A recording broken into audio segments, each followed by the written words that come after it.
काफिर ने एक बुजुर्ग से कहा, अगर तुम मेरे 3 सवालों का जवाब दे दोगे तो मैं मुसलमान हो जाऊंगा। तो बुजुर्ग ने कहा कि कौन से सवाल हैं, मुझे बताओ। जब हर काम अल्लाह की मर्जी से होता है तो तुम लोग इंसानों को जिम्मेदार क्यों ठहराते हो?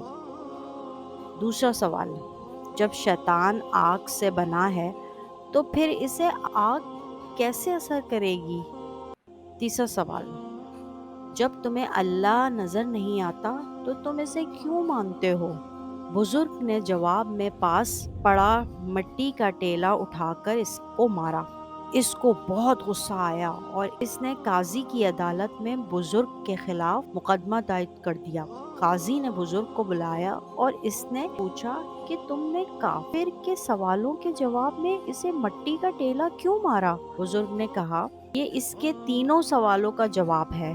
काजी ने कहा, वो कैसे? बुजुर्ग ने कहा, इसके पहले सवाल का जवाब ये है, मैंने ये टेला अल्लाह की मर्जी से मारा, तो ये इसका जिम्मेदार मुझे क्यों ठहराता है?